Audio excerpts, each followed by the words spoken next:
Hi everyone, I'm Sharifa from Cornell University. Today I will present our paper Imagine Online Communities, Communionship, Sovereignty and Inclusiveness in Facebook Groups.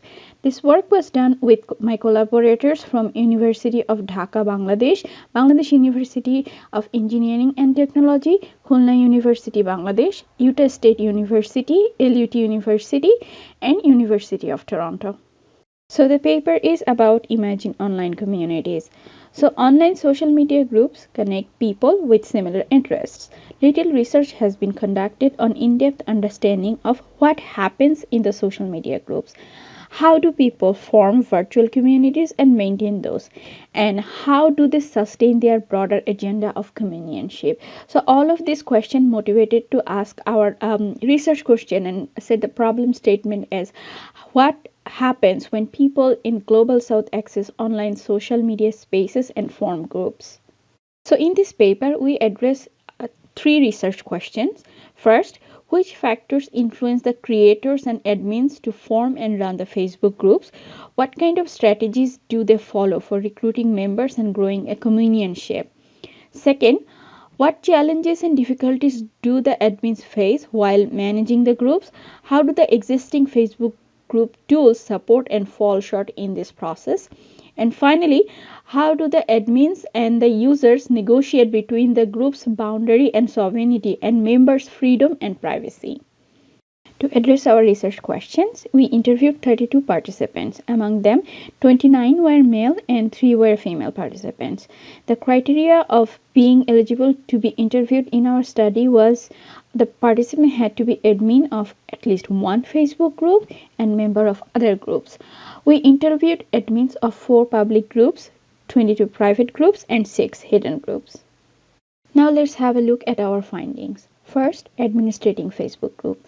So to form a group, the admins said they set up the group. Some participants said they created their group, while other participants said they purchased their group. We got one of the participants who said the sellers at first open a Facebook account, add people as their friends, and add them to the group. Thus, with many Facebook accounts, you can gather a lot of people. The buying rate of closed groups is low as the content are not public. They get fewer views, likes, and shares.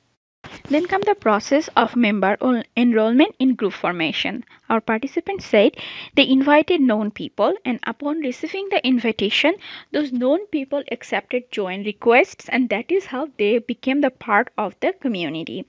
However, log profile were often challenging to our participants. As one of our participants explained, it is normal to have a log profile. In that case, we inbox him, and if he replies properly and unlock his profile for a couple of minutes, or if he gives us his timeline post screenshot for proving that he is a football club fan, we approve his join request. Then comes the process of maintenance. The first concern regarding the maintenance was selecting administrator. Our participant told us they often selected their administrator through voting polls, and the administratorship was periodic appointment for 3 to 5 months. However, they also mentioned that women were reluctant to join adminship because of gender discrimination and women harassment behavior from many of the group members. As one of the participants explained to us, we have 3 women actively help us run the group. We have also added them on our admin chat since they are good with ideas and judgment. However, they never agreed to be admins because many times people take women's posts and comments lightly, sometimes as a joke. This may even turn to trolls and harassments. Participants mentioned to us that they often impose rules and regulations to maintain the group. For example, copied posts and screenshots from other posts are prohibited. Mixing up multiple languages are discouraged, and in cases, admins also help members to edit their post. In a discussion where we were discussing with a participant that some members in many groups were very technically unsound with their keyboard languages, and therefore there is often a risk they might mix up languages. The participant explained to us, of course we are sympathetic to them.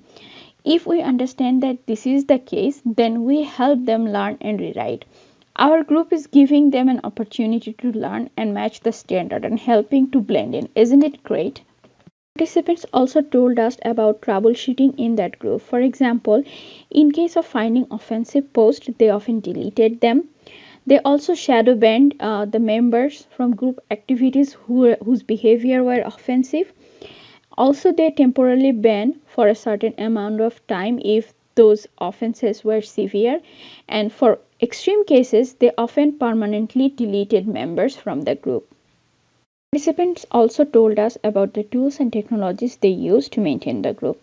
For example, some participants said they created a secondary assisting group. Some participants also said they created chat groups for the admins. Often the participant used mute option for problematic group members, and they also turned off comments for controversial posts. Our participant also informed us that Google Forms, Google Survey, and Google Spreadsheet were often used to keep track of the member enrollment processes, banned members list, who added whom, and when and why they were banned, and the records of group rules and code of conduct. Our study found that the practice of Facebook group-based communionship in Bangladesh can be explained using Anderson's concept of imagined communities, since they follow Anderson's three criteria: imagined as limited, imagined as sovereign, and imagined as community. First, imagined as limited. The online groups were limited by the certain special interest that accumulated the members. Membership or subscription to the group was considered the boundary and was maintained through rules and regulations. Imagined and sovereign. We also found that Facebook groups were set up based on specific and focused interests, and the members subscribed to the group for those reasons. We also found that Facebook groups with desirable size could be bought and sold. Both of the ways of founding a Facebook group actually went against the theme of hierarchical dynastic reign and notion of state emerging from that. Here, rather, members could join and leave the communities based on their own will. Finally, imagined as community. While setting up the groups, the admin came to the users as community, in which the fraternity experienced a horizontal comradeship. The admins were the members of the groups, one of them accessible, connectable, and communicable. In many groups, such a sensibility of community brought more inclusion of diverse group of people with similar interests. Research was made possible by the generous grants from Natural Science and Engineering Research Council, Social Science and Humanities Research Council, Canada Foundation for Innovation, Ontario Ministry of Research and Innovation, International Fulbright Centennial Fellowship of Syed Ishtiaque Ahmed, and Facebook Fellowship of Sharifa Sultana. We also thank our audience for listening to this talk. Here we accept questions, and if you want to catch up with us later and ask more questions, you can email us too.